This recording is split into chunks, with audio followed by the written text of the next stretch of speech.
오늘은 프랑스 역사상 가장 끔찍한 밤으로 기록된 한 사건에 대해서 이야기해 보려고 합니다. 사건의 시작은 수많은 스캔들을 뿌리며 프랑스사에서 가장 자유분방한 여성으로 알려진 한 공주의 결혼식이었습니다. 공주님? 대체 이 결혼식에서 무슨 일이 벌어진 건지 먼저 영상으로 확인해 보겠습니다.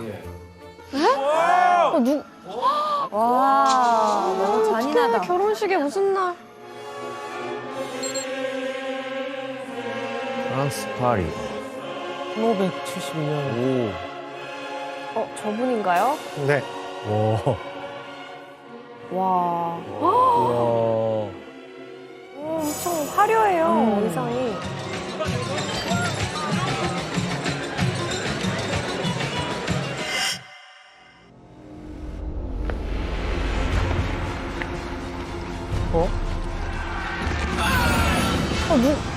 반란이. 뭐야, 갑자기 전쟁이야? 어머, 어떡해. Que vous avez invité vos victimes à mes noces. Vous vous êtes servi de moi, vous vous êtes servi de nous comme un simple carnage. 오, 뭐야? 아우. 야. 세상에. 나 이거.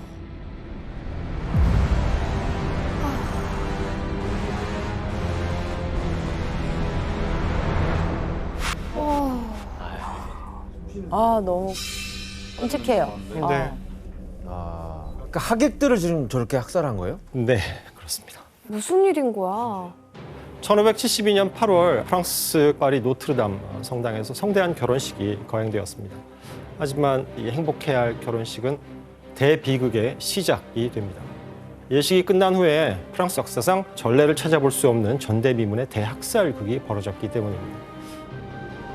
훗날 이 사건을 이제 피해 결혼식이라고 불리는데 이 끔찍한 결혼식의 주인공은 마그리트 드 발루아, 우리에게는 여왕 마고라는 이름으로 더 잘 알려진 인물입니다.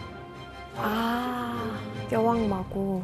저는 사실 학교 때는 마고에 대해서 많이는 배우지는 않았어요. 근데 방금 보신 그 영화가 여왕 진짜 마고의 유명하잖아요. 정말 유명한 장면이기도 하고 국민 배우 이제 이자벨 아지아니였거든요. 그래서 그만큼 마고 여왕이 정말 아름다웠었어요. 그 당시에 시인들도 그 프랑스의 진주라고 칭찬을 많이 했을 정도로 아름다운 여성이었어요. 그 뭐 공주님 결혼식에 지금 저런 학살을 벌인 거잖아요. 네, 맞습니다. 그 후폭풍이 장난이 아니었을 것 같은데. 네, 이 피해 결혼식이 불러온 광풍은 어마어마했습니다. 파리에서 시작된 학살이 프랑스 전역으로 빠르게 퍼져갔고, 그래서 프랑스인들끼리 서로 죽고 죽이는 일종의 동족 상잔의 비극이 벌어지게 됩니다. 그래. 이유를 알고 싶네. 이유가 너무 궁금해.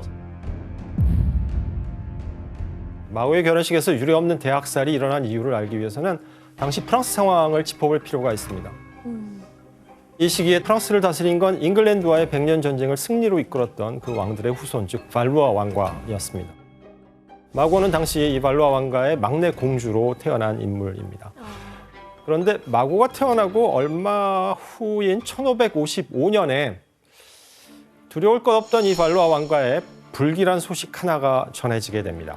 뭐죠? 프랑스의 한 예언가가 발간한 예언집에 왕가에 대한 이야기가 실려 있었다는 소문이 돌게 됩니다. 어떤 예언인지 한번 예언집을 확인해 볼까요? 네. 이건 책 표지인데 디모데 씨가 한번 읽어봐 주시겠어요? Les prophéties de Michel Nostradamus. 노스트라다무스. 예, 이 다들 아시는 예언자, 유명한 예언자죠. 프랑스에서 흑사병을 치료하던 의사이자 당대 최고의 예언가 그리고 점성가로 이름을 날렸던 노스트라다무스입니다. 그는 1555년 한 권의 예언서를 발간하는데 이게 바로 그 지난 수세기 동안 전 세계에서 수많은 미스터리를 불러일으켰던 노스트라다무스의 예언집이 되겠습니다. 저 책이구나. 이 예언집에는 수많은 예언이 담겨 있는데 그중에서 프랑스 왕가에 대해 예언한 내용이 실려 있습니다. 왕가에 대해? 젊은 사자가 늙은 사자를 이길 것이다. 단 한 번의 전투를 치르는 전장에서 젊은 사자는 황금빛 새장 넘어 늙은 사자의 눈을 찌를 것이다. 두 상처가 하나 되어 참혹한 죽음을 맞으리. 이 예언한 거라고요? 네, 예언입니다. 그러니까 이러면 이렇게 예언을 하면 다 붙이기 다 뭐든 다 돼요. 시적이니까 그죠? 네. 자, 사람들은 이 글에 나오는 늙은 사자가 누구냐를 놓고 당시 왕이자 마고의 아버지였던 앙리 2세를 지목하는 게 아니냐라고 생각을 했습니다. 즉, 이 예언의 내용은 왕의 죽음과 관련된 것이라고 믿었던 겁니다. 근데 저 눈을 찔렀다는 저 부분도 실현이 되나요? 과연 예언이 이루어졌을까요? 정말 눈을 궁금하네. 찔렀을까요? 놀랍게도 4년 후인 1559년 그가 예언한 상황이 실제로 벌어지게 됩니다.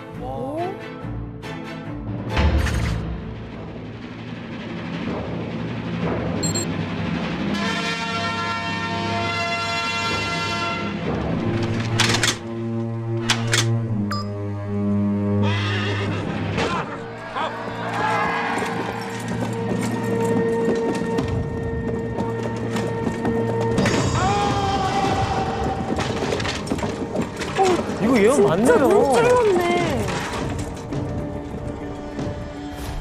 그림을 보면 저 왼쪽 인물이 창에 맞아서 쓰러지죠. 왕이구나. 뒤에서 신하들이 놀란 표정을 하면서 달려오고 달려가고 있네요. 있습니다. 네. 바로 왼쪽의 인물이 앙리 2세입니다. 그리고 왕과 백작이 각각 투구를 쓴 게 보이죠? 네. 이게 훗날 노스트라다무스가 말한 황금빛 세장이라는 표현이 바로 이 투구로 해석되는데 그 이유는 귀족 청년의 창이 투구를 뚫고 왕이 오른쪽 안구와 와. 관자놀이 사이로 들어가서 얼굴에 큰 상처를 내어버리기 때문입니다. 와, 소름이다. 앙리 2세는 결국 이 상처를 회복하지 못하고 사망하고 맙니다. 예언이 실현된 것 같으신가요? 네, 출연된 것 같아요. 제대로요. 자, 프랑스의 왕이자 마고의 아버지인 앙리 2세의 갑작스러운 죽음으로 강력했던 왕권은 한순간 위태롭게 됩니다. 이후 왕실은 한 치 앞도 모를 상황에 놓이게 되는데 당시 왕실의 가계도를 살펴보면서 이야기해 보겠습니다. 자, 앙리 2세의 아내는 이탈리아 메디치 가문 출신으로 까트린느라는 여성이었습니다.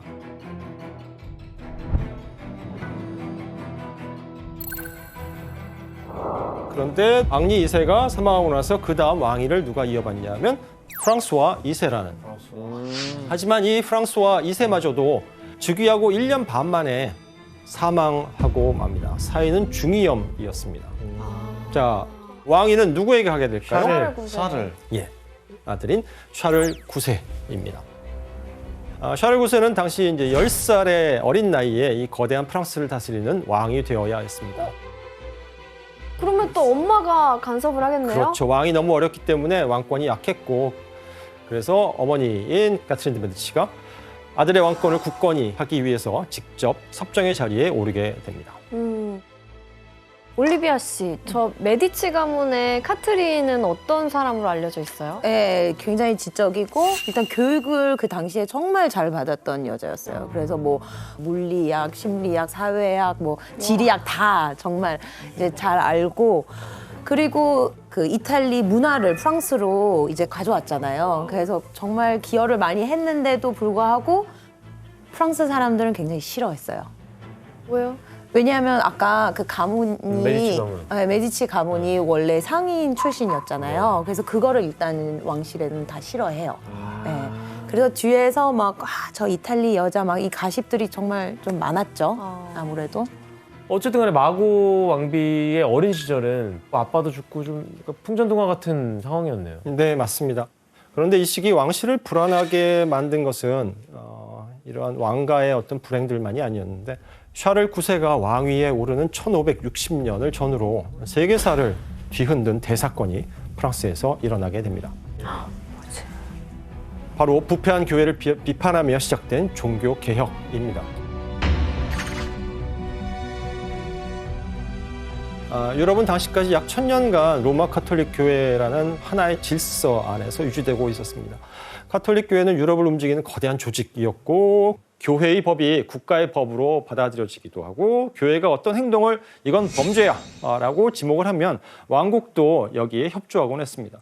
이런 막대한 권력을 앞세운 가톨릭 교회는 시간이 갈수록 부패한 모습을 보이기 시작했는데 그러다가 마침내 성 베드로 성당을 재건축하겠다며 수단과 방법을 가리지 않고 건축비를 마련하는 상황이 벌어지게 됩니다.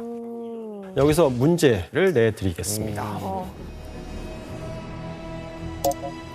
당시 일부 성직자와 상인들은 개나 당나귀와 같은 동물의 뼈를 이것으로 속여서 팔며 수익을 올렸는데요. 이것은 무엇일까요? 그 성직자니까 뭔가 이거를 성스러운 거라고 그렇지. 속였을 것 같아요. 그러지. 그래서 아주 근접하셨습니다. 이거는 예수님의 뼈다. 아쉽습니다. 제자들의 뼈. 오답 교황의 뼈. 포함됩니다. 비슷합니다. 정답! 네, 혜성 씨. 교황을 비롯한 성스러운 사람들의 뼈다. 아쉬워. 정답입니다. 아쉬운데. 이 가톨릭 성인들의 뼈라고 속여서 팔았습니다. 감사해요, 교현 씨. 근데 그걸 왜 사요? 당시 사람들은 이 성인들의 뼈를 성스러운 유물이라고 생각하고 이걸 가지고 있으면 죽어서도 벌을 면제받을 수 있다라고 믿었던 것입니다. 아, 그러니까 일종의 면죄부 같은 거였네요. 면죄부이면서 정확히는 면벌부. 죄를 면해주는 거는 아니고 죄로 인해서 받게 되는 벌을 사해주는 면벌부라고 번역하는 것이 맞습니다. 이러한 행태를 보다 못한 독일의 성직자 마틴 루터가 가톨릭 교회에 이제 반기를 들었는데 이게 바로 종교개혁의 시작입니다. 그는 성직자가 타락했고 가톨릭 교회가 성경의 가르침에서 벗어났다며 강하게 질타했습니다. 그리고 이제 루터의 뒤를 이어서 교황과 성직자 권위에 정면으로 도전하는 인물이 등장했는데 바로 프랑스 출신의 신학자 칼뱅입니다. 그러면서 로마 교황청의 지배를 받지 않는 이제 새로운 종파, 이른바 신교, 영어로는 프로테스탄트라고 하는데 이것이 바로 오늘날 우리가 개신교라고 부르는 종교의 시작입니다. 이 일은 프랑스에 엄청난 파장을 몰고 오는데 신교를 따르는 신교 교회와 신자들이 프랑스에서도 하나, 둘씩 생겨나게 된 것입니다. 그렇다면 왕실의 입장에서는 자신의 왕국 안에 이 신교도가 등장하는 것을 어떻게 바라봤을까요? 그러면은 약간 역적 느낌일 수도 있겠네요. 네, 정확하십니다. 특히 마고의 아버지인 앙리 2세는 이 신교도를 단호하고 잔혹하게 처벌하기로 유명한 왕이었습니다. 그는 전국에서 신교도를 색출하고 재판을 받게 한 다음에 산채로 화형시키기도 했습니다. 와우. 그런데 이러한 탄압에도 불구하고 1555년에 파리를 비롯해서 5개밖에 없던 교회가 4년 뒤인 1559년에는 100여 개에 달하게 되고 그리고 다시 3년 뒤에는 전국에서 2천여 개의 교회가 생겨나게 됩니다. 진짜 급속도로 퍼졌네. 올리바 씨는 종교가 가톨릭이 아니면 그 신교예요? 우리 가족은 대대로 가톨릭이에요. 네. 그래서 이제 그 가톨릭에서는 그 하나님 있고 그리고 성모 마리아 그 성상으로 이렇게 네네네. 해놓고 이렇게 하는데 성경책에 없다고 해서 신교에서는 그거를 다 아예 빼라. 그냥 빼라 없애버리는 거죠. 저는 일단 저희 아버지가 목사님이라 저희 가족이 다 신교예요. 아빠 얘기 듣기론 가톨릭들한테는 축일이라는 게 있잖아요. 그래서 축일에는 쉬어야 되고 무조건 일을 하면 안 된다. 신교도들은 그때 일도 하고 가톨릭들은 그때 금식하는 날이어도 저희는 고기도 팔기도 하고 막 그랬는데 항상 계속 부딪힌 거죠. 우리는 이런 방식으로 하고 저런 방식으로 하니까 이제 안 그렇죠. 맞는 거죠. 네. 그러면 지금 나라가 가톨릭 그리고 개신교 이렇게 완전히 좀 나뉘어 있잖아요, 종교가. 네. 그럼 왕권 강화를 위해서는 좀 이게 정리가 필요했겠어요. 예, 맞습니다. 카트린 왕비는 하나의 왕국의 종교가 둘로 나뉘는 이 혼란한 상황이 왕권을 회복하는 데 득이 될 게 없다라고 당연히 판단을 하게 됩니다. 이렇게 카트린 왕비와 샤를 9세가 신교와 가톨릭의 눈치를 보는 사이에 프랑스에선 신교도를 모조리 죽여야 한다라고 주장하는 가톨릭 강경파 세력이 등장하게 됩니다. 이 강경파의 선두에 섰던 것은 부와 명성을 가진 권력자인 기즈라고 하는 가문이었습니다. 그럼 프랑스 왕실은 어느 쪽 손을 들어줬어요? 처음에는 어느 쪽의 편도 들어주지 않고 둘 사이에서 줄다리기를 합니다. 서로를 견제하고 서로를 이용하기도 하고 그러던 1562년에 카트린 데 메디치가 돌연 충격적인 칙령을 내리면서 이 균형을 깨트리게 됩니다. 칙령의 내용은 바로 신교의 존재를 인정하겠다라는 내용이었습니다. 당시까지 프랑스가 법으로 금지하던 신교를 왕실에서 인정하면 가톨릭교도와 신교도가 서로를 인정하고 평화적인 타협을 하지 않을까. 그래서 왕의 권위가 강화되지 않을까라고 기대했는데 그렇다면 과연 신교를 인정한다는 칙령으로 왕권을 안정시키겠다는 이 까트린 왕비의 기대는 실현되었을까? 실패했겠죠. 뭐 흐름상. 네, 맞습니다. 가톨릭 쪽에서 난리 났겠는데요? 너무 안이하게 판단한 것 같아요. 왕실에게서는 사실 큰 문제가 있었습니다. 바로 기즈 가문의 반응이었습니다. 기즈 가문은 신교의 손을 들어준 왕실에 크게 분노했고 까트린 왕비를 찾아가서 나는 칙령 인정하지 못하겠다. 칙령에 반대한다는 의견을 냈지만 까트린 왕비는 그를 메모차게 거절하고 루브르 궁에서 쫓아내기까지 했습니다. 이에 화가 난 기즈 가문은 1562년 봄에 기어코 끔찍한 사고를 저지르게 됩니다. 에이? 뭐야? 네. 에이? 뭐야? 1562년에 벌어진 바시 대학살이라고 하는 사건입니다. 이 교회인가요? 당시에 바시라는 동네에 신교도들이 모여서 예배를 드리는 예배 교회였습니다. 예배 드리고 있는데 근데 여기에 군인들이 쳐들어와요. 총을 쏘며 쳐들어와서 사람들을 학살하는 장면입니다. 왼쪽 하단에 보면 살려달라고 외치는 검은색 옷을 신교도들을 이제 칼로 내려치는 병사들. 근데 저쪽 왼쪽 아래에 보면은 검정색 애기까지 네, 막 아이까지 그려져 있죠.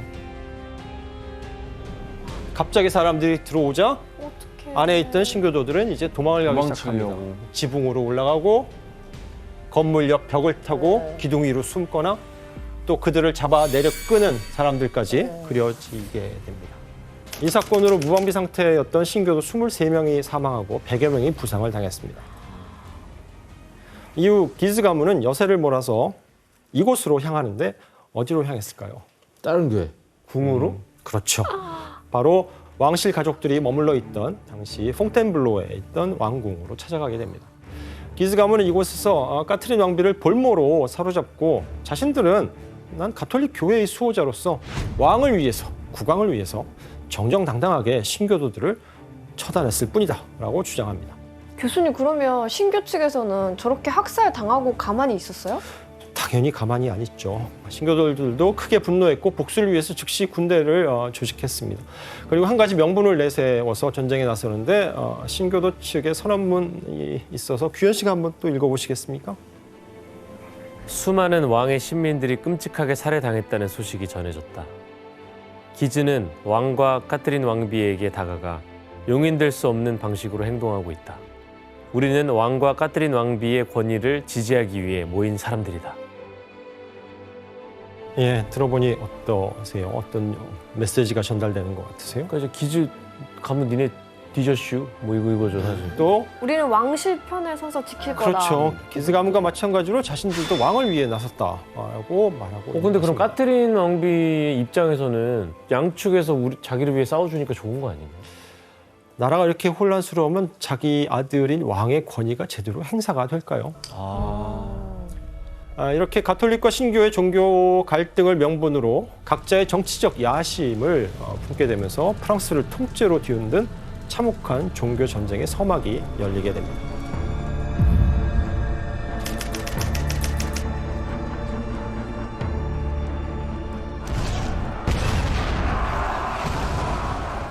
사실 이름은 종교 전쟁이지만 그 실상은 프랑스라는 나라를 두고 벌어진 피비린내나는 권력 쟁탈전이자 프랑스가 두 쪽으로 갈라져 싸우는 참혹한 내전이었습니다.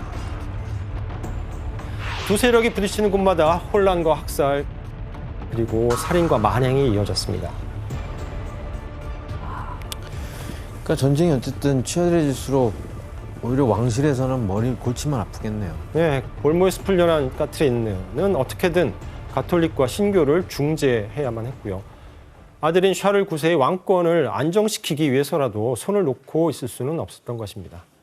어떻게 하면 이들을 진정시키고 화해시킬 수 있을까? 어떤 묘안이었을까요? 뭐 갈등이 있을 때 늘 나오는 수법이 있죠. 뭐요? 결혼 아닌가요? 네, 맞습니다. 집안끼리 누구를 희생을 시켜서. 그렇죠. 바로 가톨릭을 대표하는 왕실이 결혼을 통해서 신교와 손을 잡겠다는 것이었습니다.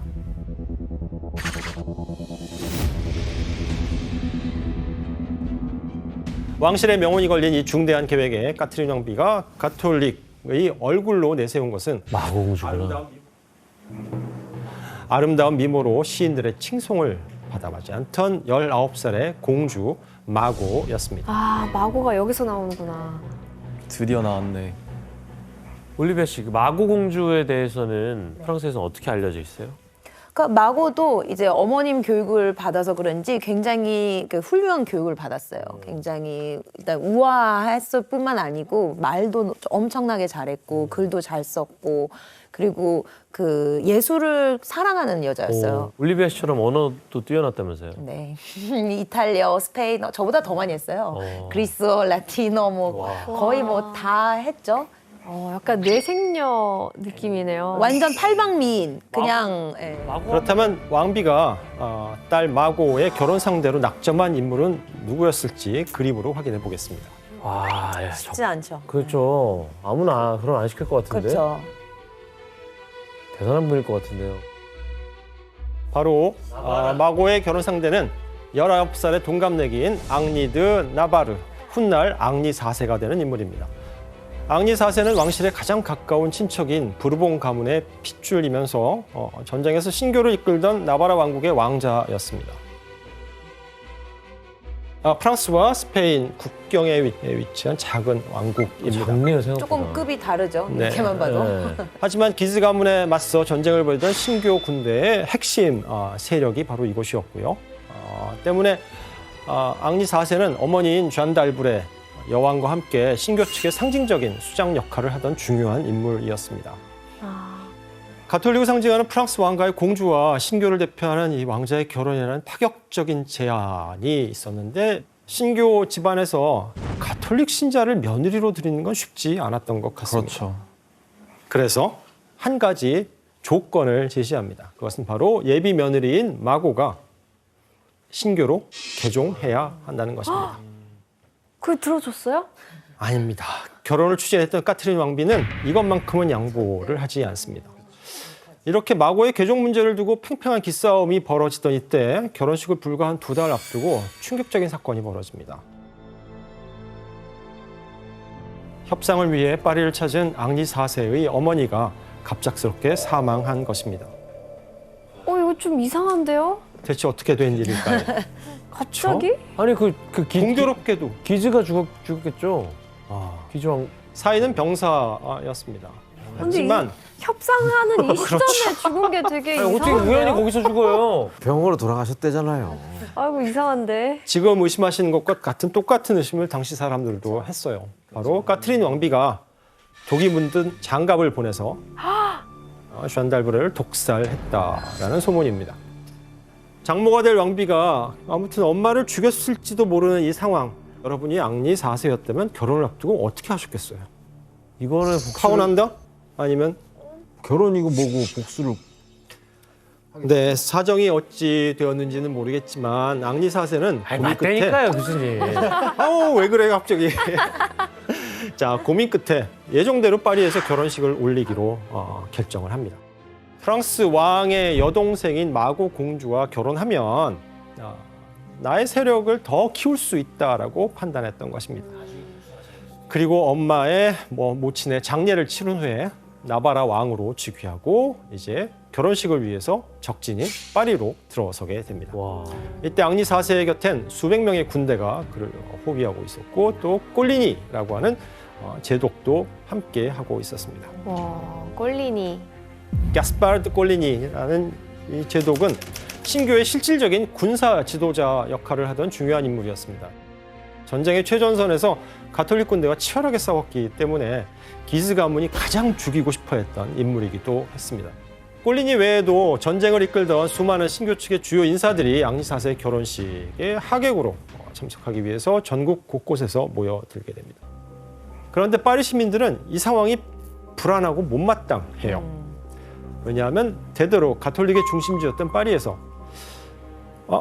신교도들이 갑자기 막 보인단 말이에요. 그러자 이들이 결혼식을 빌미로 파리를 점령하러 온 게 아니냐라는 위기감이 퍼지게 됩니다. 가톨릭과 신교 두 진영 사이의 긴장감이 무섭게 고조되던 1572년 8월 18일 마침내 파리에서 결혼식이 거행되었습니다. 그런데 한 설에 따르면 예식이 진행되던 중에 마고 공주가 예상치 못한 돌발 행동을 했다고 합니다. 무슨 일이 있었는지 영상으로 확인해 보겠습니다.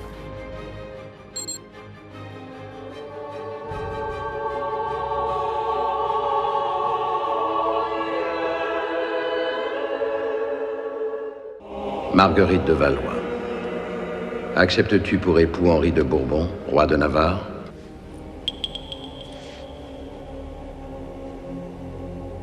뭐, 대답을 안 했어?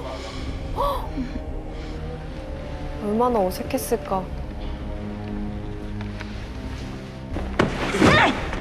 Au nom du Père, au nom du Fils et au nom de la Sainte Église, je vous déclare mari et femme. 마고는 왜 소원 선언문에 답을 쉽게 하지 않았을까요? 사랑하지 않으니까. 만났는데 내 타입이 아닌 거예요.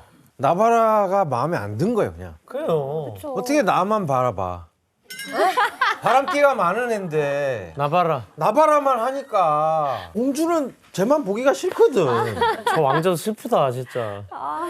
네, 추측컨대 마고는 어머니의 뜻에 따라 강제로 결혼하는 게 싫었던 것 같습니다. 게다가 자신과 종교가 다른 신교도를 남편으로 맞아야 하는 것도 마음에 걸렸겠죠. 여기서 정식 문제. 여기서?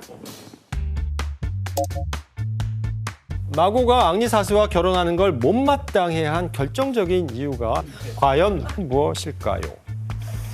정답. 결정적인 이유. 네, 규현 씨. 너무 가슴 아프지만 진짜 1차원적으로 못생겨서. 오답입니다. 정답. 나는 지금 결혼하고 싶지 않고 이 싱글 라이프를 즐기고 싶다. 아니 이미 결혼식에 참가를 했는데. 그래도 이건 강제로 강제로 참가하는 하는 거지, 거잖아요. 현성 씨, 오답입니다. 규현, 정답. 네, 규현 씨. 딱 하시겠습니까 해서 네 하려고 그러는데 그 자기 애인이 울고 있어. 하지 마. 대답하지 마. 네, 규현 씨 아쉽지만 오답. 아쉽지만요? 네, 아, 정답이요. 네, 올리비아 씨. 자기는 그 당시에 그러니까 사귀고 있는 애인이 있었기 때문에 결혼을 못한다. 올리비아 씨 정답입니다. 제가 정답이잖아요. 제가 정답이잖아요. 틀리죠. 아 왜요? 안 울고 연기를 있었잖아요. 해서. 연기를 해서. 운게 아니잖아. 아, 리얼하게 했는데 일부러. 정답은 결혼 때문에 애인과 헤어져서입니다. 마고에게는 애인이 있었구나. 연인이 있었는데 이 결혼 때문에 헤어져야 했던 것입니다. 당시 마고의 연인은 앙리 드 기즈라는 인물이었습니다. 아까 그 기즈가 기즈가문? 네, 맞습니다. 로미오 줄리엣이네. 교수님 근데 기즈 가문이면 꽤 좋은 가문 아닌가요? 네, 그렇죠. 프랑스에서 가장 강력한 귀족 가문 중에 하나입니다. 잘생긴 데다 지위도 높고 검술 실력도 뛰어나서 사교계의 인기를 한 몸에 받고 있던 인물입니다. 캐톨릭이었고 또. 앙리 드 기즈는 공주의 마음을, 즉 마고의 마음을 완전히 사로잡았습니다. 아, 저 그 영화의 장면을 봤던 기억이 나요. 원래는 그 당일날 밤은 이제 남편이랑 보내야 되잖아요. 근데 그때 이제 몰래 그 엉리 드 기즈를 이제 방으로 불러들여서 그쵸? 불러서 이제 네, 첫날을 밤을 보냈다. 보냈다는 네. 약간 소문이었죠. 예. 근데 그 마고의 엄마 카트린 왕비는 자기 딸이 저 기즈 공작과 서로 연인 관계라는 걸 알면서도 이 결혼을 진행한 거예요? 처음에는 왕비도 이 사실을 몰랐어요. 그런데 마고가 연애를 하고 몰래 청혼까지 받았다는 소문을 듣게 됩니다. 게다가 그 상대가 누구냐? 바로 왕실의 견제 상대 대상이었던 기즈 가문의 수장이라는 것을 알게 되죠. 앙리 4세와의 정략 결혼을 계획하고 있던 까트리 왕비에게는 그야말로 뒷목을 잡고 쓰러질 상황이었습니다. 곧장 마고를 불러서 사실을 추궁했고 기록에 따르면 매질까지 했다고 합니다. 오, 짠하다. 자, 그럼 이렇게 비밀 연애가 밝혀지고 나서 기즈 공작은 왕실에 밉보이지 않기 위해서 서둘러 다른 여자와 결혼해버립니다. 비겁해. 그럴 수도 있지. 왜? 권력을 위해 사랑을 포기한 거네요. 오래비로 죽어 그러면? 사랑하는 사람 위해 종교를 바꾼 남자까지 우리 배웠잖아요. 아이 그 계속 그 여자만 바라보면서. 자, 늙고 나중에 싶어. 혜성 씨는 어떻게 결혼하시는지 꼭 보도록 하겠습니다. 죄송합니다. 자, 마고의 입장에서는 연인과 강제로 헤어지고 어머니의 철저한 정치적 계산에 따라서 종교가 다른 남자와 사랑 없는 결혼을 하게 된 셈입니다. 아마 이 영화 장면에서 보이는 성혼 선언문에 답하지 않았던 것은 엄마인 카트린 왕비에 대한 반항적인 행동이었다고 볼 수 있을 것 같습니다. 그럼 교수님, 이 신랑 신부의 마음은 복잡했겠지만 이 결혼식은 끝났잖아요, 어쨌든 무사히. 네. 근데 무슨 일이 있었길래 뭐 피해 결혼식이라고? 사건은 결혼식이 끝나고 이제 축제죠. 피로연이 한창이던 8월 22일 파리에서 울린 한 발의 총성으로 시작됩니다. 신호탄인가? 신교의 군사 지도자였던 꼴리니 제독을 암살하려는 시도였습니다. 총성과 함께 앙리사세를 비롯한 수천 명의 신교도들은 엄청난 혼란에 빠지게 됩니다. 순식간에 파리를 공포로 몰아넣은 이 사건의 배우는 누구였을까? 걔 아니야? 기주 가문이죠. 아니야. 걔는 지금 꼬리 내리려고 이미 네. 결혼까지 했는데. 훌륭한 추리를 하고 계십니다. 아직 정확히 밝혀진 바는 없지만 학자들은 꼴리니 제독 암살의 배우로 두 사람을 꼽습니다. 첫 번째가 방금 말씀하신 카톨릭 강경파의 수장인 기스공장. 그는 선대 수장이었던 아버지가 전쟁 중에 꼴리니 제독에게 암살을 당했다라고 믿고 있었고 그래서 꼴리니 제독을 두고 이를 갈고 있던 인물입니다. 아, 복수를 하려고 한 거구나. 자, 또 다른 배우로 꼽히는 인물이 바로 까트린느 왕비였습니다. 결혼을 주선한 왕비가 도대체 왜 이런 일을 벌였다는 것인가? 신교도들 말살하려고? 그럼 아닐 텐데. 당시 왕인 샤를 9세가 꼴리니 제독을 마치 친아버지처럼 따르고 있었기 때문입니다. 왕비의 입장에선 아들이 신교에 회유될지도 모른다는 불안감과 그리고 꼴리니 세력이 커져서 섭정의 자리를 빼앗길 수도 있겠다라는 위기감을 동시에 느꼈던 것입니다. 이런 이유로 기스이건 아니면 까트린 메디치이건 둘 중에 누가 꼴리니 제독을 암살하라고 지령을 내렸어도 이상하지 않은 상황이었던 것입니다. 꼴리니 제독의 부상 소식이 들리자 신교도들은 당장이라도 루브르 궁전으로 달려가서 전쟁을 치르자라고 들끓게 됩니다. 상황이 이렇게 되자 암살이 있던 바로 그날 밤 루브르 궁전에서 까트린 드 메디치 그리고 기스 공작 샤를 9세가 은밀히 회동을 합니다. 그리고 이 자리에서 왕비와 공작은 신교도의 군대가 왕실을 치기 전에 자신들이 먼저 꼴리니 공작을 비롯한 신교의 주요 인사들을 죽여야 한다. 선수 치겠다는 거네요. 네. 꼴리니 제독을 아버지처럼 따르던 샤를 9세는 쉽게 결정을 내리지 못하고 주저합니다. 하지만 결국 상황에 떠밀려 신교파의 주요 인사들을 살해할 것을 명령하게 됩니다. 교수님, 그러면 그 남편인 앙리 4세도 위험할 텐데 마고는 이런 상황을 알고 있었어요? 기록에 따르면 마고는 까트린 왕비의 방에서 왕실 일가와 기스 공작이 학살을 모의하고 있던 사실을 몰랐던 것 같습니다. 몰랐을 것 같아. 하지만 아무것도 모른 채 모친의 방에 들어갔다가 분위기가 이상하다는 걸 눈치채요. 자기 언니인 클로드가 자기를 보자마자 크게 울기 시작합니다. 이 상황을 마고가 회고록에 기록으로 남겼는데 당시 상황을 살짝 각색해서 남긴 기록인데 규현 씨, 그다음에 지원 씨, 혜성 씨가 함께 읽어주시기 바랍니다. 좋아요. 엄마, 언니 나 왔어. 마고! 당장 방으로 돌아가라! 왜? 남편과 빨리 합방하도록 해라! 싫어. 마고 안 돼. 절대 남편과 같은 방에 있지 마. 언니 말 명심해. 이게 뭐 하는 짓이니? 신이 우리 편이라면 마고에겐 아무 일도 없을 거다. 네, 고생하셨습니다. 이거 왜 시키는 거야? 이게 무슨 잘하네. 상황인지도 모르겠어. 잘한다, 진짜 잘한다. 신교도 인사들을 학살하라고 명령을 내렸으니 그 중에는 마고의 남편인 앙리 4세도 포함되어 있었기 때문입니다. 그런데 그런 앙리 4세와 같은 방에 있다? 마고도 위험해질 수 있는 상황인 거죠. 어머니인 까트린 왕비는 마고가 앙리 4세와 침실에 들지 않고 미리 대피한다면 이 계획이 의심받을 거라고 생각합니다. 그래서 마고가 희생될 수도 있다라는 걸 알았음에도 불구하고 이를 신경 쓰지 않고 남편과 같이 지내라고 한 것입니다. 어마어마하시네. 아니 딸이 어떻게 되든 말든 상관 안 한다고요? 이거는 아들인 샤를 9세를 지키기 위해서 딸인 마고를 전쟁의 제물로 내놓은 것과 같은 와, 행동이었습니다. 진짜 카트린 무서운 여자네. 딸을 싫어했네. 사실 카트린 메디치의 가장 큰 관심은 왕밖에는 없었던 것 같아요. 그렇겠지. 엄청난 불안감 속에서 하루가 지나고 다음날 새벽 성당의 종소리를 신호삼아 기즈 공작이 이끄는 카톨릭 군인들이 파리 전역을 돌아다니면서 닥치는 대로 신교도들을 학살하기 시작했습니다. 어우.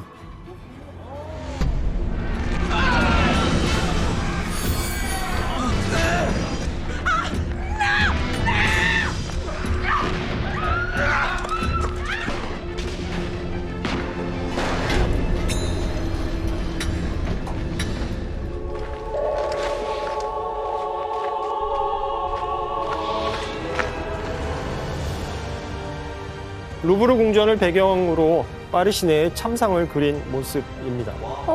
그냥 진짜 길거리에서 저렇게 만행을 저질렀네.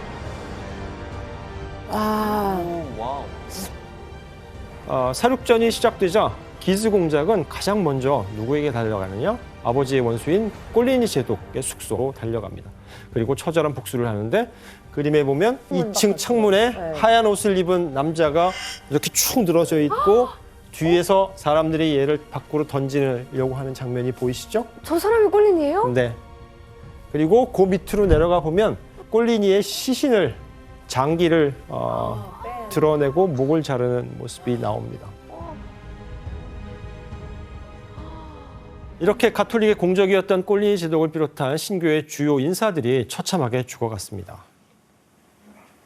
이 그림에는 학살을 모의한 카트린 데 메디치 왕비도 그려져 있는데 혹시 찾아보시겠어요?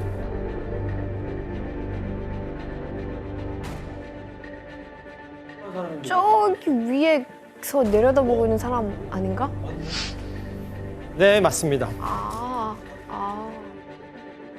시신 보고 있네. 상복을 입고 있는 카트린 메디치가 쌓여있는 시신들을 보고 있습니다. 뭘 보고 있을까요? 죽었나 안 몇 죽었나? 명 죽었나? 살아있는 신교도의 유력한 인사들을 죽이기로 했잖아요. 꼴린이? 그 결정한 리스트에 있는 사람들이 죽었나를 지금 확인하고 있습니다. 얼굴 보면서. 네. 그런데 이때 예상치 못한 문제가 생깁니다. 원래 계획대로라면 하루 동안 학살이 벌어지고 그쳐야 스톱해야 되거든요.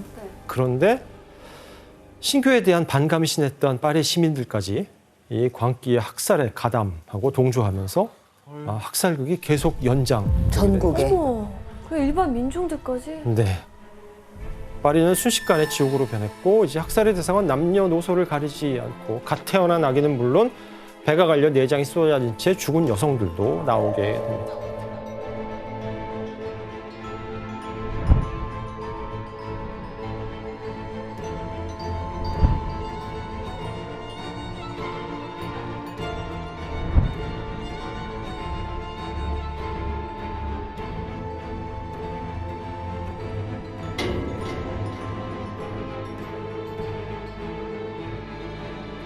이들은 벌거벗겨진 채 시내에 방치됐고 목이 잘리거나 시내 곳곳에 매달린 사람들도 많았습니다. 이 끔찍한 학살 결과 당시 파리에서 사망한 사람만 무려 3,000명에 달했다고 합니다. 그때 당시에 8월 달이었거든요. 그래서 날씨가 매우 더워가지고 시체를 빨리 처리해야 이게 썩기 전에 빨리 처리를 했어야 됐어요. 그래서 저기 보이다시피 생강이 보이잖아요. 그 강 안에 시체를 엄청 던졌는데 너무 던지다 보니까 이게 붉은색으로 바뀐 거예요, 색깔이. 그래서 여기저기 묻다가 파리 시내까지 묻었는데 근데 파리 에펠탑 바로 근처에 시체가 발견이 된 거예요.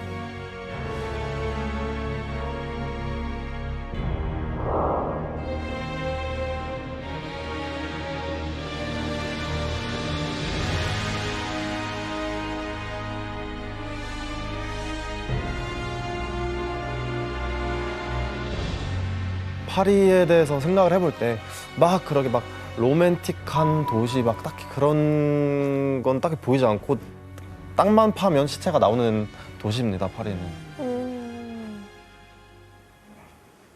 난리가 났잖아요. 대학살이 일어나고 있는데 이 지경을 만든 왕실은 그럼 뭐 하고 있었어요? 놀란 샤를 9세는 학살을 멈춰라 이제라고 명령했지만 아무도 말을 듣지 않습니다. 오히려 이 학살은 중단되지 않고 전국으로 퍼져나가기 시작합니다. 혼란과 각기 속에서 같은 나라 사람들끼리 죽고 죽이며 최소 1만 명 이상의 사람들이 사망했습니다.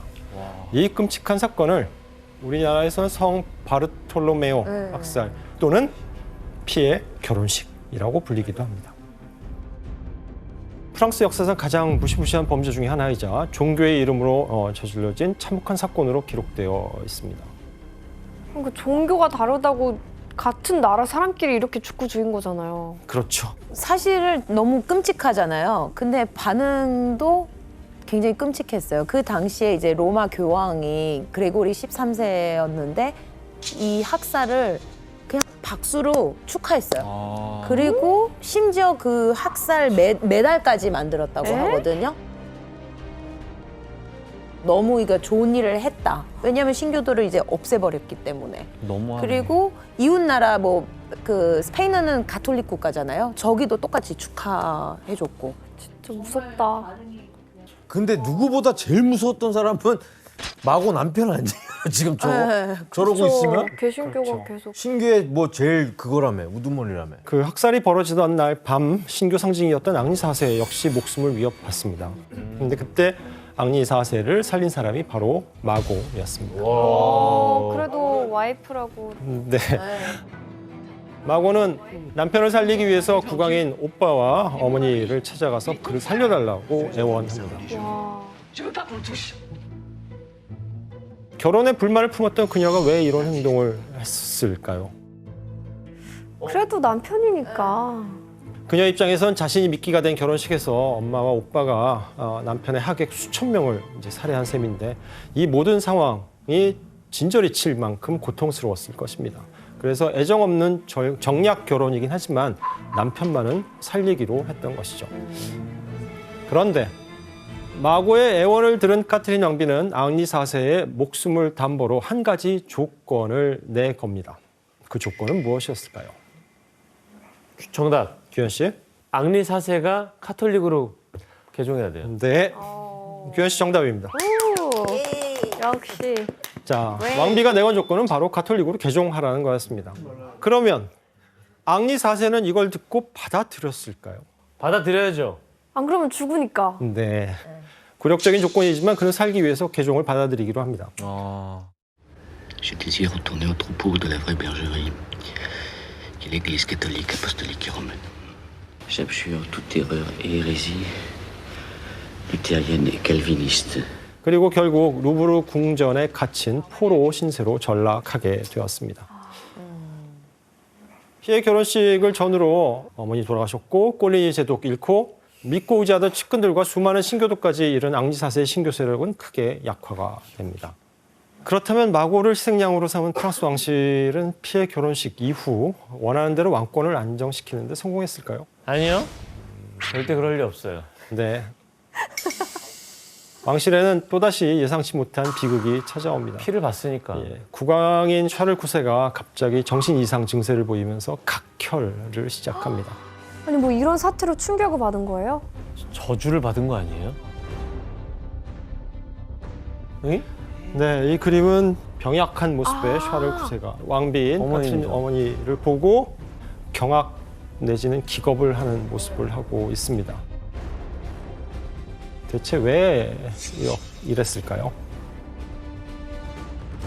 샤를 9세는 자신의 명령에 따라 파리에서 생지옥 같은 상황이 펼쳐지는 것을 루브르 궁전의 창문으로 생생하게 목격했습니다. 그리고 어머니에게 떠밀려서 신교도 학살을 명령한 것을 후회했던 것입니다. 이후 심한 자책감에 시달리던 샤를 9세는 병이 들어 피를 토하기 시작했고 25살의 나이로 결국은 폐렴으로 사망하게 됩니다. 이로써 카트린 왕비의 아들이자 발로아 왕가의 대를 이을 왕자 샤를 9세가 죽고 단 2명만이 남게 됩니다. 자, 그러면 샤를 9세가 사망하고 난 후 다음 왕위 계승자는 앙리 3세입니다. 그는 23살의 나이로 프랑스 왕위에 오릅니다. 그 역시 카트린 왕비의 섭정을 받으면서 어머니의 영향력 아래서 프랑스를 다스려 나가게 되었습니다. 이제 프랑스에서는 카트린 왕비가 제일 좋아했던 자식이 바로 앙리 3세였어요. 일단 서로 취향도 비슷했고 그리고 앙리 3세가 또 패션을 되게 좋아했거든요. 그래서 귀걸이랑 화려한 귀걸이랑 그리고 목주름 장식이랑 그런 걸 많이 하고 다녔어요. 화장도 했었고. 근데 그런 것 때문에 동성애자 오해를 받고 그런 소문이 퍼지고 다녔습니다. 너무 패션을 관심도 많고 네, 그러니까. 관심이 많다 보니까. 그래요. 자, 그래서 그럼 앙리 3세가 왕위를 물려받았을 때 왕실 상황은 어땠나요? 카트린 왕비가 딸인 마고를 희생양으로 삼으면서까지 왕권 강화에 힘을 쏟았지만 프랑스와 2세부터 샤를 9세 그리고 앙리 3세까지 어리고 힘없는 왕들이 잇따라 왕위에 오르면서 왕권의 기틀이 심하게 흔들리고 있었습니다. 하지만 루브르 궁전에 갇혀있던 앙리 4세에겐 이제 프랑스 왕실이 위태로운 지금이 왕실에서 도망칠 절호의 기회였습니다. 하지만 이를 위해서 왕실에서 자신의 편을 만들어야 했어요. 이때 앙리 4세에게 힘을 보탠 건 바로 아내인 마고였습니다. 어머니와 오빠인 앙리 3세의 영향력에서 벗어나고 싶었던 마고가 남편과 손을 잡고 일종의 정치적인 파트너가 되기로 한 것입니다. 이때 마고와 앙리 4세가 주목한 인물이 있었는데 마지막 남아있는 알랑송 아들. 네. 막내 아들? 왕들이 모두 후사를 남기지 못하고 죽으면서 당시 왕인 앙리 3세에게는 후사가 없었기 때문에 결국 아무도 거들떠 보지 않았던 막내인 알랑송 왕자가 프랑스의 왕위를 이을 공식적인 다음 왕위 계승 후보로 떠오르게 된 것입니다. 마고 앙리 4세는 알랑송을 대외적으로 내세우기로 합니다. 그리고 당시 상황에 불만을 가진 귀족 세력들과 손을 잡았는데 이 세력의 이름이 참 재미있어요. 뭐였을까요? 너무 쉬워요, 사실. 앙리들. 알랑가몰라? 알랑가몰라? 불만 품고 불평하던 사람들이 모였다고 그래서 불평당. 불어로는 말꽁덩. 아니 말고도 네. 맞아요. 이제 알랑송 공작을 전면에 내세운 불평당은 점차 세력을 키워나가기 시작했습니다. 그리고 프랑스의 왕정을 개혁해야 한다 또는 종교적 관용을 베풀어야 한다와 같은 주장을 하면서 왕실의 반기를 들게 됩니다. 결국 마고와 앙리 4세는 불평당과 함께 알랑송 왕자를 왕위에 올리기 위한 작전을 모의하게 됩니다. 그럼 교수님 카트린 왕비가 반기를 드는 마고 부부를 가만히 뒀어요? 그럴 리가 있을까요? 그러니까. 당연히 없죠. 카트린 왕비는 마고 부부의 이 세력을 무너뜨릴 꾀를 또 묘안을 내놓게 됩니다. 불평당의 핵심 인물 중 한 명에게 샤를 9세를 저주로 시해하려 했다라고 하는 누명을 씌우기로 한 겁니다.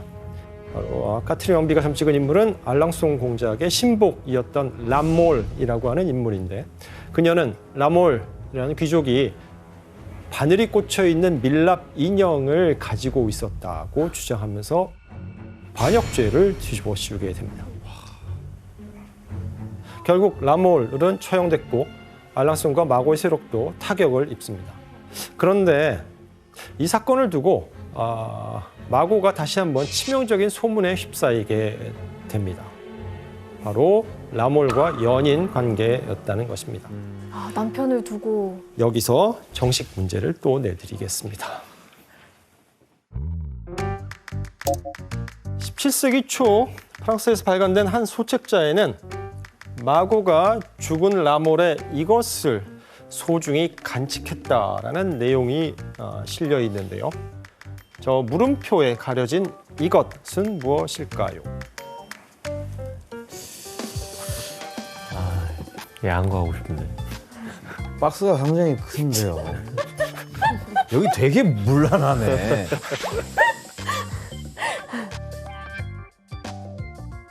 아, 정답. 네, 디모데 씨. 라몰의 손가락? 아, 손가락이요? 네. 무서워. 디모데 씨 오답입니다. 정답. 네, 규현 씨. 일단 상자 크기가 좀 깊고 커요. 그리고 딱 봐도 약간 뭐가 튀어나온 것 같거든요. 라몰의 잘린 목. 규현 씨 정답. 너무 잔인하지 않아요? 나도 그림을 통해서 확인해 볼까요? 어머 어머 어머 어머. 마고가 간직했다고 알려진 것은 바로 죽을 라몰의 머리였습니다. 라몰의 머리를 방부 처리해서 소중하게 보관했다는 주장이 나온 겁니다. 와. 찐사랑이네, 찐사랑. 소문인데 진위를 확인할 수는 없는 소문입니다. 이외에도 이 시기 마고에게는 온갖 자극적인 말들, 소문들이 따라 붙습니다. 규현 씨가 한번 읽어보시겠어요? 이 타락한 여인의 음탕함에는 한계가 없었다. 욕정을 채우기 위해 그녀는 나이도 신분도 매력도 개의치 않았다. 그녀는 이미 11살 때부터 현재까지 자신이 정복하고 만족할 수만 있다면 그 누구라도 상관하지 않았다. 그럼 이때부터 물란하다는 소문이 나기 시작한 거네. 마고에 대해서 왜 이런 소문이 퍼진 거예요? 피해 결혼식을 계기로 마고가 프랑스 왕가를 상징하는 인물로 비춰졌기 때문입니다. 신교와 가톨릭 모두 마고에게 흠집을 내서 발로아 왕가의 기반을 약화시키려고 했다고 볼 수 있습니다. 그러면서 마고에 대한 온갖 노골적이고 악의적인 소문이 만들어집니다. 그렇다면 마고는 사방이 적인 이 상황을 어떻게 헤쳐나가려고 했을까요? 마고는 왕실의 견제를 피하기 위해서 한 가지 선택을 합니다. 바로 남동생인 알랑송 왕자를 루브르 궁전에서 탈출시키기로 한 것입니다. 그리고 마침내 1575년 9월 알랑송은 파리를 떠나는 데 성공하고 무사히 신교 진영에 합류하게 됩니다. 자신에게 반기를 들던 아들 알랑송이 탈출한 상황에서 또다시 중요한 인지를 놓칠 수 없었던 까트린 왕비는 앙리 4세에 대한 감시를 더 강화시킵니다. 하지만 가톨릭 세력의 득세를 더 이상 지켜보고만 있을 수 없었던 앙리는 어렵게 파리를 탈출하는 데 성공합니다. 앙리 4세가 그 간신히 탈출을 해서 내락에 도착을 해서 네. 가장 먼저 한 일이 뭡니까? 닭스투를 마음껏 먹었어요. 먹고 그다음에 정답! 네, 혜성 씨.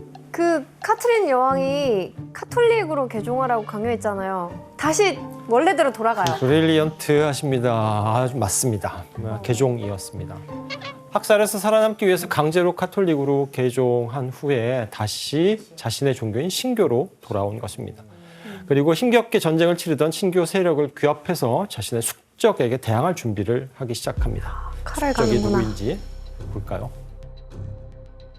예, 바로 가톨릭 강경파를 이끌던 앙리 드 기즈입니다.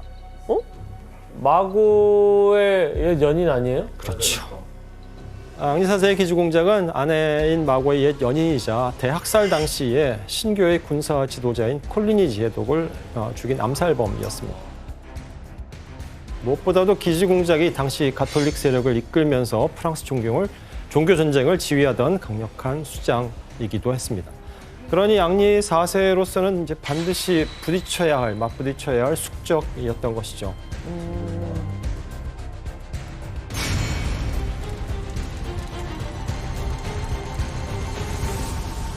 전쟁의 우위를 선점하기 위해서 앙리 4세는 먼저 파리를 탈출한 마고의 동생 알랑송 왕자와 손을 잡게 됩니다. 그리고 가톨릭과 신교 간의 군대가 서로 맞붙게 되는데 이 시기 프랑스 상황이 어땠는지 지도로 확인해 보겠습니다.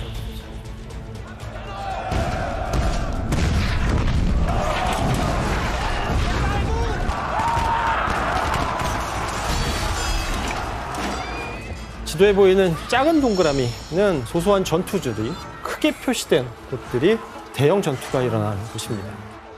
와, 거의 프랑스 전국에서 일어났네요. 이렇게 지루하게 내전이 계속되는 사이 앙리 4세는 가톨릭의 중심지인 파리 인근 지역까지 진출해서 승리를 거두며 왕실을 위협하기도 했습니다. 결국 궁지에 몰린 까트린 왕비가 화해를 청하기 위해서 직접 신교의 중심지인 네락을 찾습니다. 이렇게 잠시 전쟁이 멈추자 파리에 있던 마고는 네락으로 가서 2년 만에 남편과 재회하게 됩니다. 올리비아 씨, 네. 그 마고와 남편이 앙리 4세가 오랜만에 재회를 한 건데 그럼 이제 그 결혼 생활을 다시 원만하게 해보는 건가요?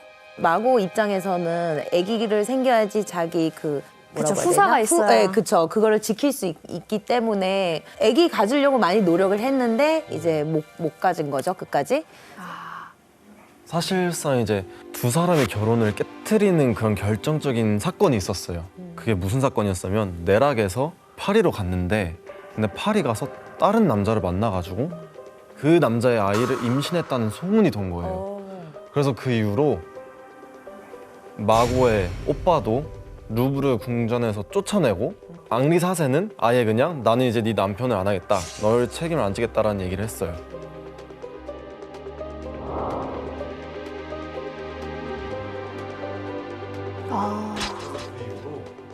그런데 이때 불행한 소식이 한 가지 더 추가돼요. 마고의 남동생인 알랑송 공작이 29살의 나이로 갑작스레 폐렴으로 사망하게 된 것입니다. 마고가 되게 예뻐했잖아요. 이제 어머니인 카트린 디 메디치, 그 다음에 현재 왕인 앙리 3세, 그리고 마고만 남아있게 됩니다. 그런데 이 막내인 알랑송의 죽음은 프랑스 종교전쟁에 엄청난 파장을 불러일으킵니다. 그 이전에 어떤 왕자의 죽음과는 다른 차원의 문제가 펼쳐져요. 뭐였을까요? 당시 왕인 앙리 3세에게는 후사가 없었기 때문에 사실 앙리 3세가 사망을 하면 그 다음 왕위를 누가 이어야 되냐면 그쵸, 알랑송. 알랑송이 이어야 되는데 알랑송이 먼저 죽었잖아요. 와, 큰일 났네. 그럼 누가 이어야 되지? 마고. 그런데 프랑스는 왕위 계승법상 여성은 왕위에 오르지 못합니다. 그럼 마고의 남편이 앙리 4세가 왕이 되나요? 그렇죠. 그렇습니다. 결국 왕위를 이어받을 수 있는 가장 가까운 혈통, 새롭게 떠오른 왕위 계승자는 바로 앙리 4세였습니다. 그는 왕위 혈통과 가장 가까운 부르봉 가문의 적통 계승자였기 때문입니다. 그리고 사이는 뭐 안 좋았지만 엄연히 공주의 남편이기도 했고요. 지금 앙리 4세가 왕위에 오르면 이 숙적인 기즈공작 굉장히 난감해지겠는데요. 그렇죠. 기즈공작은 숙적인 앙리 4세가 왕위에 오르게 되면 프랑스 권력을 독차지하려고 했던 자신의 노력이 물거품 될 거라고 생각을 합니다. 왕인 앙리 3세 역시도 가톨릭 국가인데 공식적으로 여기에 앙리 4세의 종교가 뭐였죠? 신교였죠. 신교도가 왕이 된다? 당황스러운 일입니다. 어림도 신교와 가톨릭 간의 전쟁은 이제 새로운 국면으로 들어서게 됩니다. 이 전쟁에서 이기는 쪽이 프랑스의 왕권을 차지하게 되는 또 다른 왕좌의 게임이 펼쳐지는 것입니다.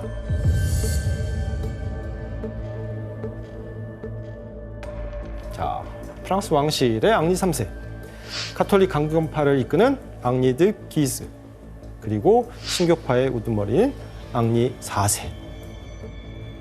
공통점이 하나 보이죠? 세 사람의 공통점이. 목보대 했어요. 앙리.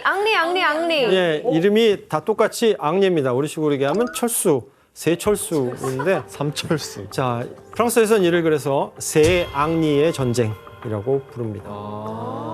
여기에서 짚어봐야 할 점은 이제 프랑스 왕실과 기즈 공작은 큰 틀에서 이렇게 둘은 가톨릭 세력이지만 앙리 3세는 왕실을, 기즈 공작은 강경파를 내세워서 엄연히 각자의 권력을 위해서 전쟁에 나섰다는 것입니다. 근데 요 세 사람한텐 공통점이 하나 또 있어요. 뭘까요? 그림에서 마고랑 관련돼 그렇죠. 있어요. 마고의 다 와이프. 오빠. 마고의 연인, 전애인, 마고의 남편. 현 남편입니다. 와. 자, 혜성 씨, 마고라면 네. 이 세 전쟁에서 누구 편을 들었겠어요? 어떡해. 전 애인, 현 남편, 오빠? 여기서 혜성 씨의 정신 상태가 보이는 거예요. 얘기해봐요. 누구 편이에요? 그래도 일단 가족이니까. 앙리 선생 가족이에요, 뭐예요? 오빠? 에이. 자, 마고가 선택한 건 자신의 옛 연인인 앙리드 기즈였습니다. 근데 결국에 전 남친한테 간 거 아니야. 그건 또 희한한 노선이네. 아니 그럼 왜 앙리 4세 보러 그 밑에까지 내락까지 간 거예요? 오빠인 앙리 3세와 남편 앙리 4세가 모두 자기를 버렸기 때문입니다. 자, 이제 완전히 태도를 바꾼 그녀는 프랑스 남부의 아정이라는 곳으로 내려가서 이곳에 세력의 본거지를 구축하고 신교를 약탈하라고 명령하면서 신교파의 적대적인 태도를 보이게 됩니다. 마고가 이렇게 기스 공작의 편을 들자 분노한 사람은 바로 오빠인 앙리 3세였습니다. 그래서 앙리 3세는 마고를 포위하기 위해 군대를 보내는데 도망치던 마고는 결국 프랑스 윗송으로 도피했지만 1586년에 결국 붙잡혀서 포로가 되고 맙니다. 앙리 3세는 마고가 더 이상의 전쟁에 관여하지 못하도록 윗송의 궁전에 아예 유폐시켜 버렸습니다. 교수님, 그러면 이제 마고는 더 이상 어떠한 행동도 할 수 없잖아요. 네. 전쟁은 어떻게 됐나요, 그러면? 자, 세 앙리 중에 가톨릭 강경파를 이끄는 기스 공작이 가장 먼저 우위에 섭니다. 기스 공작은 전쟁에 승리하기 위해서 대규모 가톨릭 동맹을 만드는데 여기에 파리를 중심으로 프랑스 북동부의 영주들이 대거 합세했고 가톨릭 국가였던 스페인의 펠리페 2세와도 동맹을 체결합니다. 필리핀 이제?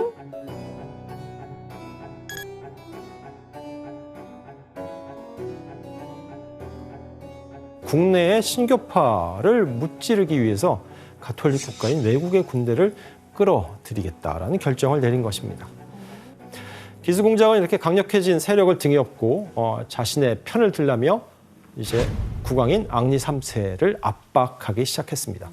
손 잡아야지 뭐. 세력이 약한 앙리 3세는 등 떠밀리듯이 기스 공작에 손을 들어줍니다. 이로써 이제 프랑스 왕실의 군대도 기스 공작에 손에 들어가게 되고 결정적으로 앙리 3세는 특히 신교의 존재를 인정해온 조약들을 모조리 파기하게 되는데요.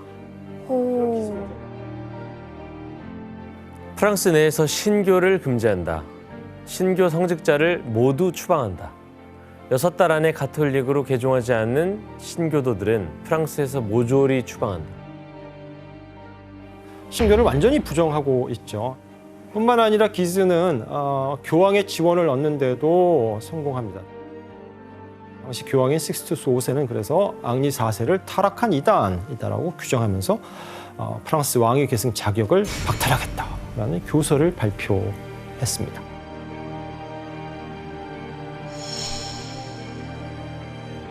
이 왕좌의 게임에서 앙리 4세는 가장 열세였습니다. 그는 기스 공작에 맞서기 위해서 군대를 결집하고 신성 로마 제국의 신교도 귀족들에게도 또 힘을 빌리게 됩니다. 결국 1587년 10월에 앙리 4세와 신교파 군대가 꾸트라라는 지역에서 야영을 하고 있는데 절체절명의 위기를 맞습니다. 새벽에 갑자기 7,000명 규모의 가톨릭 군대가 전진하는 것을 알게 됩니다.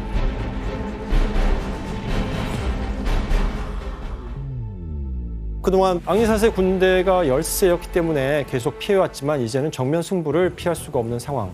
재빠르게 전투 대형을 펼치죠.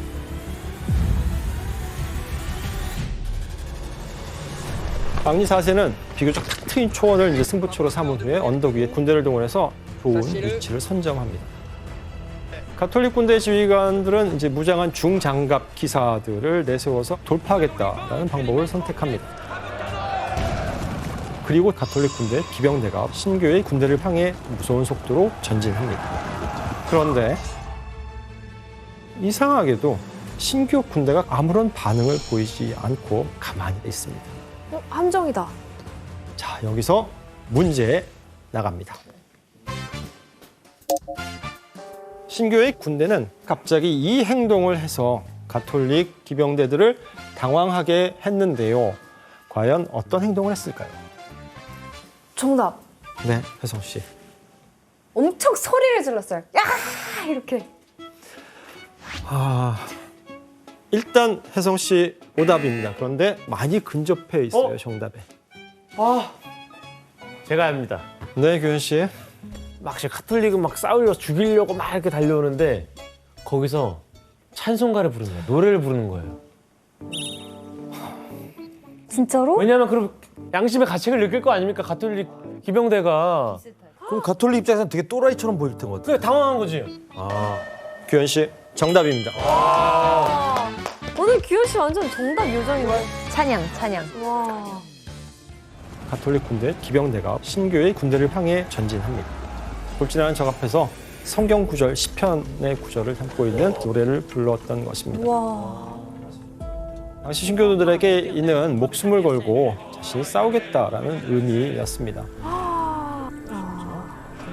돌진하던 가톨릭 귀병대는 살짝 당황하긴 했지만 속도를 줄이지 않고 그대로 돌파하기로 합니다. 어떻게 됐을까? 그런데 갑자기 말을 타고 달리던 가톨릭 기사들이 말 위에서 떨어지기 시작합니다. 어떻게 되었을까요? 뭐 창을 던졌나? 자, 원인은 바로 총, 화승총입니다. 앙리 4세가 화승총 정예부대를 보이지 않게 배치해 두었다가 일제히 집중 사격을 했던 것입니다.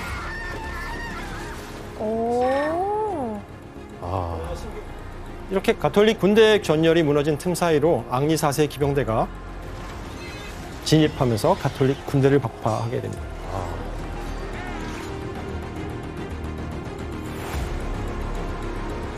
왼쪽이 이제 신교파 앙리 드 나바르의 군대고 오른쪽이 이제 가톨릭 군대입니다.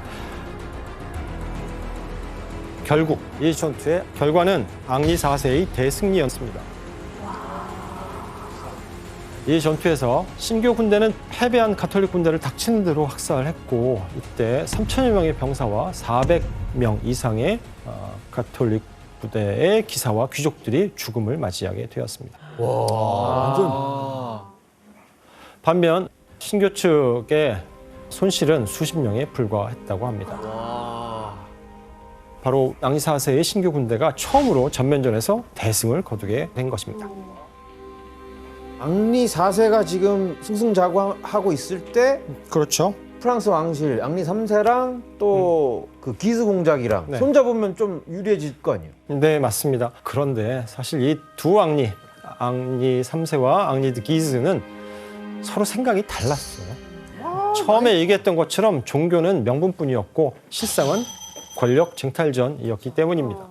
당시 강력한 가톨릭 연맹을 이끄던 기즈 공작은 파리 시민들의 열광적인 인기를 누리고 있었거든요. 왜냐하면 파리 시민들은 대부분이 가톨릭 신자였고 만약에 신교도인 앙리 4세가 프랑스 왕이 될 경우 그럼 나도 종교를 가톨릭에서 신교로 개종해야 하느냐라는 문제로 불안감을 갖고 있었습니다. 그래서 시간이 갈수록 가톨릭의 선봉에 서서 전쟁을 주도하는 기스 공작을 국왕인 앙리 3세보다 더 지지하게 되었던 것입니다. 이런 상황을 감지한 앙리 3세는 기스 공작에게 자신이 밀리고 있다는 위기감을 느끼게 되는데 이런 상황에서 기스 공작이 파리에 입성하려고 하자 앙리 3세는 어떤 명령을 내렸을까요? 파리에 들어오지 못하게 추방을 시켜요. 에이. 네, 정답입니다. 파리에 들어오지 못하게 합니다. 그거 너무 치사해 보이는데? 너무 적대적이라는 걸 너무 표현하는 거 아니에요? 그렇죠. 그렇다고 기스 공작이 순순히 물러났을까요? 아니죠. 그렇죠. 보란 듯이 왕의 명령을 무시하고 과시하듯 소규모의 부하만을 데리고 파리로 들어오게 됩니다. 그리고 파리 시민들은 기스 공작을 보고 열광적으로 환영합니다. 이런 상황을 보고 들은 앙리 3세가 어떤 반응을 보였을까요?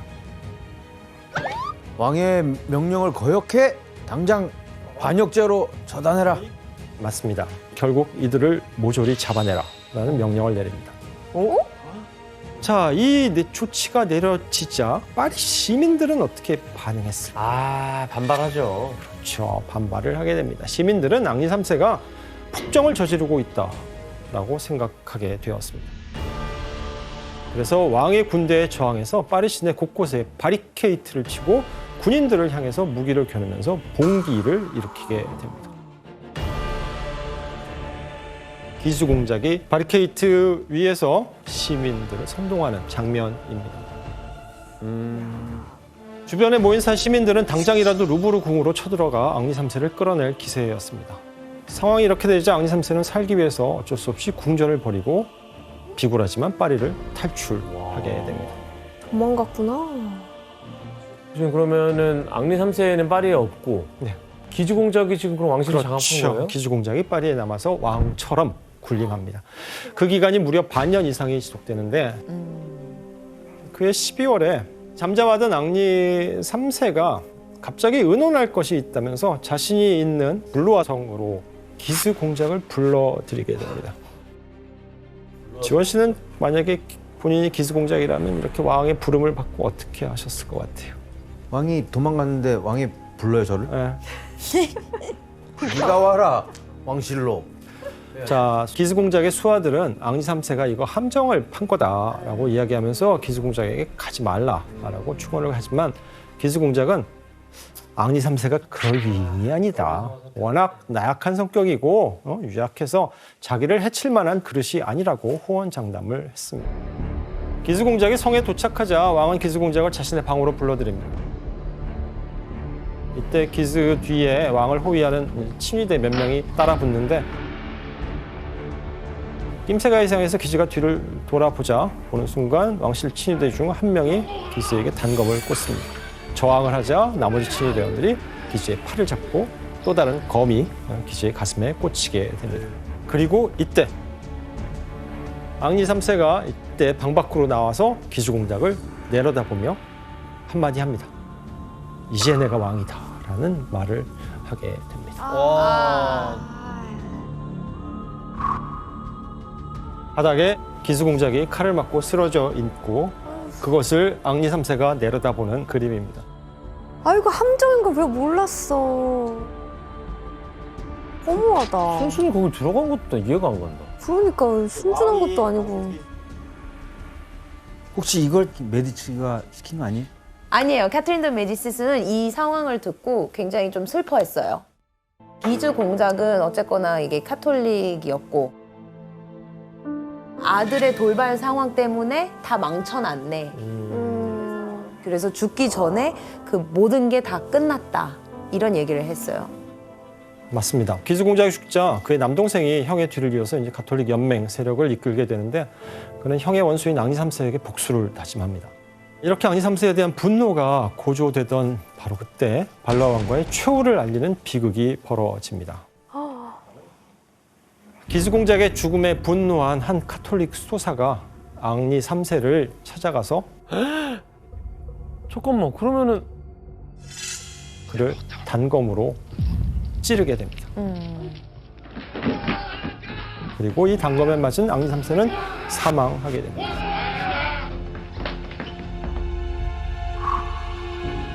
왼쪽에 지금 쓰러져 있는 사람이 앙리 3세의 모습입니다. 아니 그럼 앙리 3세랑 앙리드 기수공작은 서로 싸우다가 서로 죽임 당한 거네요? 그렇죠. 자, 이로써 프랑스 발로아 왕가의 대가 끊어져 버리게 되었습니다. 와, 그러면 지금 후계자는 앙리 4세잖아요. 그렇죠. 왕위 계승법에 따라 새롭게 왕이 되는 인물 앙리 4세가 유일하게 남게 됩니다. 히드 나바르. 그래서 프랑스 왕위에 공식적으로 오르게 됩니다. 자. 하지만 공식적으로 왕이 되었다는 것과 실질적으로 왕으로 군림해서 프랑스를 통치한다는 것은 다른 문제였습니다. 그럼요. 시민들이 엄청 싫어할 텐데. 그렇죠. 여전히 앙리 4세를 반대하던 기스 가문이 수도 파리를 중심으로 세력을 형성하고 있었기 때문입니다. 게다가 파리는 프랑스의 왕이라면 나라를 다스리기 위해서 반드시 얻어야만 할 도시였습니다. 즉 파리를 차지해야만 앙리 4세는 진정한 프랑스의 왕이 될 수 있었습니다. 하지만 이렇게 앙리 4세가 파리를 얻겠다라고 하는 이 시도는 시작부터 난관에 봉착합니다. 바로 파리 시민들이 앙리 4세와의 싸움도 불사하겠다라고 나선 것입니다. 여기에는 성직자들도 포함되어 있습니다. 한쪽엔 총, 한쪽엔 칼을 들고 있는 사람들이 무장하고 거리를 행렬하고 있는 그림입니다. 시민들이 이렇게 똘똘 뭉쳐서 격렬한 반응을 보인 건 그건 바로 신교. 그가 신교도였다는 사실입니다. 때문에 앙리 4세는 왕이지만 파리로 들어가는 것조차 거부당했던 것입니다. 결국 1590년 5월 앙리 4세는 파리를 공략하기 위해서 군대를 이끌고 진군합니다. 하지만 당시 파리는 현재와는 달라서 단단한 외벽을 갖고 있었거든요. 성벽을.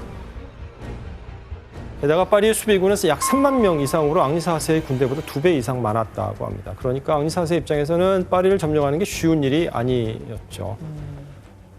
그래서 앙리 4세가 파리를 함락시키기 위해서 이 작전을 시행하기로 하는데, 자, 문제 내드리겠습니다. 앙리 4세는 열세인 상황에서 파리를 공략하기 위해 어떤 방법을 썼을까요? 정답.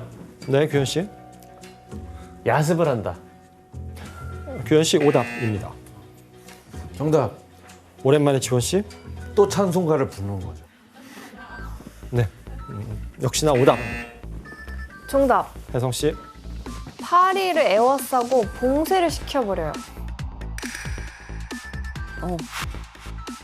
네, 실망시키지 않으시네요. 예, 혜성 씨 정답 맞추셨습니다. 앙리 4세는 파리시를 아예 통째로 봉쇄해버립니다. 파리로 식량이 들어가지 못하게 하는 것은 물론 인근에 풍차를 불태워서 빵을 만들지도 못하게 했습니다. 처음에 파리 시민들은 버틸 자신이 그래도 있었어요. 왜냐하면 프랑스에서 가장 큰 도시인 만큼 다른 지역에 비해서 비축된 식량이 넉넉하다라고 봤기 때문입니다. 하지만 봉쇄가 무려 5개월 이상을 갑니다. 상황이 달라집니다. 먹을 것이 부족해지고 굶어 죽는 사람들이 속출했습니다. 기야 사람들은 여기로 달려가서 빵을 만들 재료를 찾았다라고 합니다. 여기? 바로 공동묘지입니다. 공동묘지에서 죽은 사람의 뼈를 꺼내고 그걸 갈아서 빵으로 구웠다는 괴담이 돌기 시작합니다. 이 포이전으로 어쨌든 파리 인구 20만 명 중에서 약 4만에서 5만 명 정도가 사망. 기아로 4분의 그것도 기아로 사망합니다. 하지만 파리 시민들은 끝까지 결사항전을 합니다. 성문을 절대 열어주지 않습니다. 왜냐하면 그 사이에 스페인에서 가톨릭 원군이 온다는 소식이 전해졌기 때문입니다.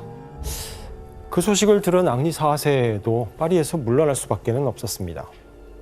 하지만 이 경험으로 앙리 4세는 깨달은 게 한 가지 있습니다. 자신이 프랑스의 진정한 왕이 되기 위해서는 가톨릭으로 다시 한번 몇 번을 왔다 갔다 하네. 그러니까요, 진짜. 줏대가 없는데? 앙리 4세는 태어나면서부터 이때까지 전체 6번 개종. 그러니까 처음에 가톨릭으로 태어났을 테니까. 그렇죠. 이때 앙리 4세가 했다고 알려진 유명한 말이 있습니다. 지원 씨가 한번 읽어보시겠어요? 파리를 차지하기 위해서라면 미사 한 번쯤이야. 6번쯤이야. 7번도 할 수 있지. 자, 이렇게 앙리 4세가 카톨릭으로 개종하자 이제 파리는 어떻게 대응했을까요? 그래, 그럼 들어와. 그렇죠. 이제 반대할 명분이 없어. 배도 고프고. 예. 이렇게 앙리 4세는 국민들에게 프랑스의 왕으로 인정받고 무사히 대관식을 치룰 수 있었습니다. 이로써 수백 년을 이어온 프랑스의 발로아 왕가가 몰락하고 앙리 4세로 시작되는 부르봉 왕가가 시작된 것입니다. 오늘날 그래서 프랑스 하면 떠오르는 역사를 만든 부르봉 왕가의 시작이 도래하게 되었습니다. 그래서 부르봉 왕가가 그때부터 이제. 그렇습니다.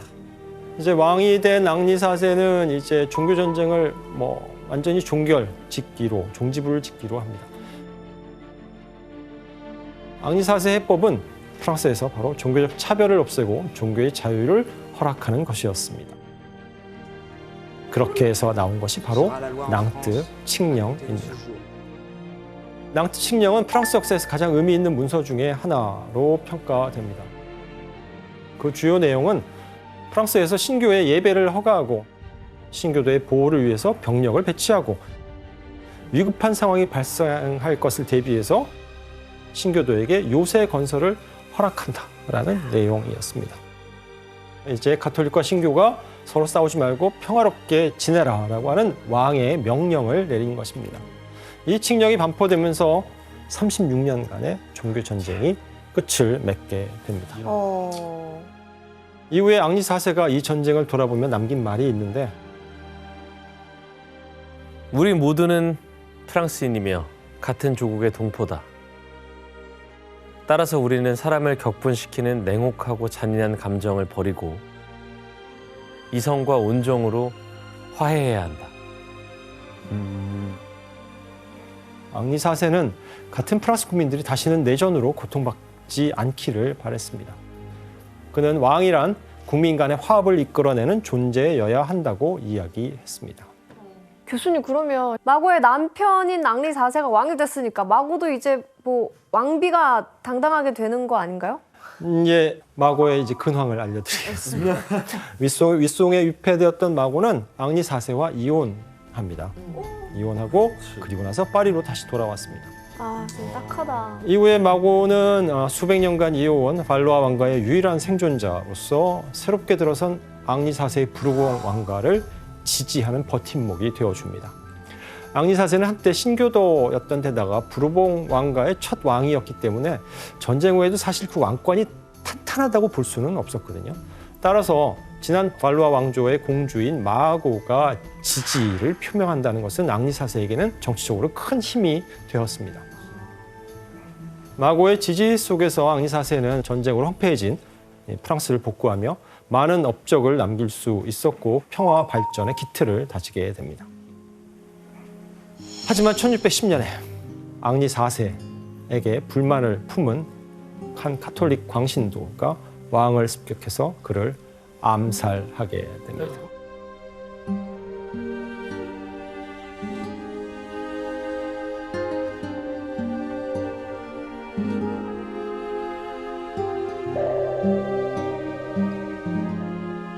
아니, 뭐 이렇게 쉽게 죽어요 왕들이? 4세도 그럼 3명의 앙리가 결국 다 죽임을 당한 거네요. 다 비극적으로 죽죠.